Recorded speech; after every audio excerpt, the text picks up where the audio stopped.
আমার শ্যামলীর প্রতি আর কোনো ফিলিংস নেই। এ কথা কেন বলল মন্দার?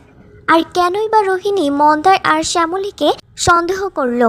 বিস্তারিত জানতে চ্যানেলটিকে সাবস্ক্রাইব করুন। কোন গোপনে মন ভেসেছে সিরিয়ালে আগামী পর্বে আপডেটে আমরা সবাই দেখতে পারবো যে মন্দার পারফরমেন্সে চ্যাম্পিয়ন হয়ে হাসতে হাসতে ট্রফিটা নিয়ে বাড়িতে আসে।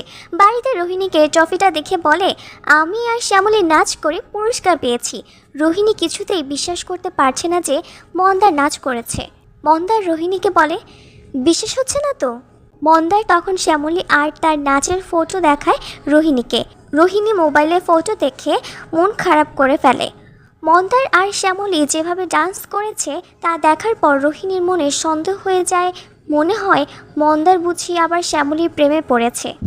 এবার রোহিণী এক জায়গায় দাঁড়িয়ে থেকে কাঁদতে থাকে।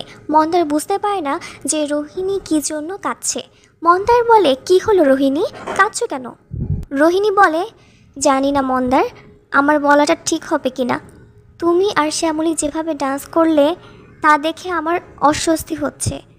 তা শুনে মন্দার অবাক হয়ে যায় আর বলে, রোহিণী, তুমি আমাকে বিশ্বাস করতে পারছো না, তাই তো? আমি তোমাকে কথা দিচ্ছি, তোমাকে ছেড়ে আমি কোনো দিনও কোথাও যাব না। আমার শ্যামলীর প্রতি কোনো ফিলিংস নেই।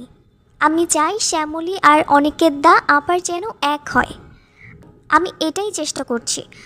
আর অন্যদিকে অনিকেত যে শ্যামলীর সাথে দেখা করেছে সেটা অহনা বুঝতে পেরেছে। বাড়িতে অহনা অনিকেতকে অনেক প্রশ্ন করে। অনিকেত বলে, তুমি কে আর তুমি আমার জন্য কি করেছো? তোমাকে আমি কেন জবাব দিতে যাব? তখনই আবার অহনার বান্ধবী আসে। অনিকেতের তাকে দেখে আরও মাথা গরম হয়ে যায়। রাগের মাথায় অহনার বান্ধবীকে বাড়ি থেকে বের করে দেয় অনিকেত। অহনা আটকাতে চাইলে অহনাকেও অনেক কথা শুনিয়ে দেয়। আর এইদিকে শ্যামলী অনিকেতের কথা চিন্তা করে।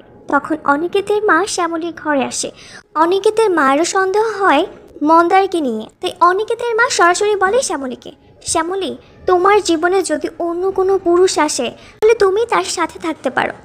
শ্যামলী বলে, আমার জীবনে অন্য কেউ নেই ম্যাডাম, আর কোনো দিনও আসবে না। আমি শুধু স্যারকে ভালোবাসি। তখন অনিকেতের মা বলে, তুমি যদি অনিকেতকে ভালোবাসো তাহলে অনিকেতকে বাড়িতে ফিরিয়ে নিয়ে আসো। তো বন্ধুরা, শ্যামলী কি পারবে অনিকেতকে বাড়িতে ফিরিয়ে আনতে? আপনার কি মনে হয়? কমেন্ট করে অবশ্যই জানাবেন।